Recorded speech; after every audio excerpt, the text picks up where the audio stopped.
ഇപ്പോൾ ജബലുന്നൂറിലെ ഹിറ ഗുഹയിലാണ് എത്തിച്ചേർന്നിരിക്കുന്നത്. മക്കയിൽ നിന്ന് ഏകദേശം 4 കിലോമീറ്റർ ദൂരമാണ് ഹിറ ഗുഹയിലേക്കുള്ളത്. സമുദ്രനിരപ്പിൽ നിന്ന് 760 മീറ്റർ ദൂരമാണ് ഹിറ ഗുഹയിലേക്കുള്ളത്.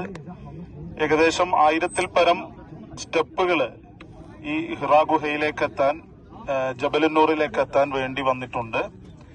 പ്രവാചകൻ സല്ലല്ലാഹു അലൈഹി വസല്ലമ 40 ദിവസത്തോളം എന്ന് പറയപ്പെടുന്ന ഭജനമിരിക്കലിനൊടുവിൽ അള്ളാഹുവിന്റെ മലക്കായിട്ടുള്ള ജിബ്രീൽ അലൈഹിസ്സലാം വന്ന് അള്ളാഹുവിന്റെ പ്രവാചകന് വഹീ നൽകിയ ചരിത്രമുറങ്ങുന്ന ഒരു സ്ഥലമാണ് ജബലുന്നൂറിലെ ഹിറ ഗുഹ.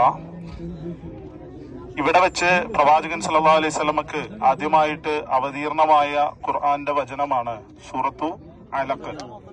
ഇഖ്റ ബിസ്മി റബ്ബിക്കല്ലദീ ഖലഖ് ഖലഖൽ ഇൻസാന മിൻ അലഖ് ഇഖ്റ വറബ്ബുക്കൽ അക്രം അല്ലദീ അല്ലമ ബിൽ ഖലം അല്ലമൽ ഇൻസാന മാ ലം യഅലം എന്ന് തുടങ്ങുന്ന ആയത്തുകളാണ് ഇവിടെ നിന്ന് അവതീർണമായത്.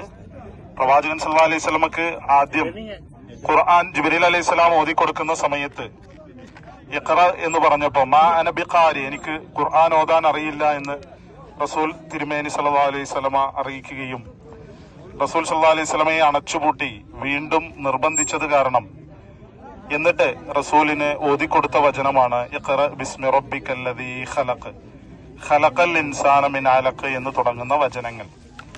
ഇവിടെ ഇപ്പോഴും നിങ്ങൾക്ക് കാണാം, ഹിറ ഗുഹയിലെത്തി 2 റക്അത്ത് നിസ്കരിക്കുക എന്നുള്ളത് ഏറ്റവും പുണ്യകരമായി കാണുന്ന ഒരുപാട് ആളുകളുണ്ട്. സാക്ഷാൽ അബൂബക്കർ റളിയല്ലാഹു അൻഹു പോലും ഈ ഗുഹയിലേക്ക് നബി സല്ലല്ലാഹു അലൈഹി വസല്ലമക്ക് വഹീ കിട്ടിയ ശേഷം കയറിയിട്ടില്ല എന്നാണ് ചരിത്രം പറയുന്നത് എങ്കിൽ ഇതിന് വലിയ പ്രാധാന്യം ഇസ്ലാം നൽകുന്നില്ല എന്ന് നാം മനസ്സിലാക്കേണ്ടതുണ്ട്.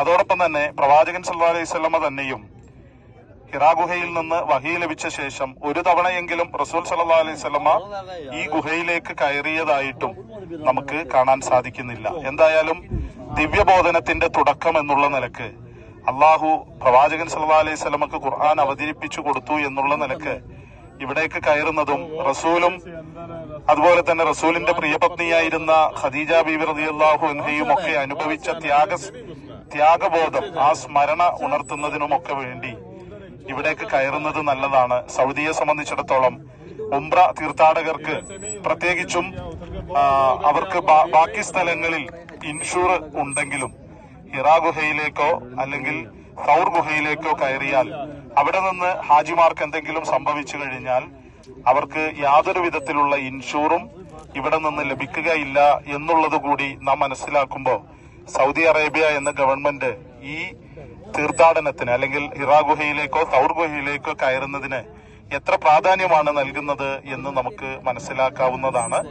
എന്തായാലും പ്രവാചകൻ സല്ലല്ലാഹു അലൈഹി വസല്ലം അന്ന് അനുഭവിച്ച ത്യാഗം നമ്മൾ കുറച്ചു സമയം കൊണ്ട് ഏകദേശം 1.5 മണിക്കൂർ ഈ കുന്ന് കയറാൻ വേണ്ടി എടുത്തിട്ടുണ്ട്. ഇത്രയും സമയം ഇവിടേക്ക് കയറാനെടുത്ത ഈ സമയത്തെ നാം അനുഭവിച്ച ത്യാഗം ആലോചിക്കുമ്പോൾ വെറും പാറക്കെട്ടുകളും കുന്നും മലകളും കൊണ്ട് ചുറ്റപ്പെട്ട ഈ പ്രദേശത്തേക്ക് അഷ്റഫുൽ ഖൽഖ് തിരുമേനി സല്ലല്ലാഹു അലൈഹി വസല്ലം എങ്ങനെ എത്തി എന്നുള്ളതിനെ കുറിച്ച് നമുക്ക് ആലോചിക്കേണ്ടതുണ്ട്. എന്തായാലും അള്ളാഹു നമ്മെ അവന്റെ ഹിദായത്ത് നൽകി അനുഗ്രഹിക്കുമാറാകട്ടെ. അസ്സലാമു അലൈക്കും വറഹ്മത്തുള്ളാഹി.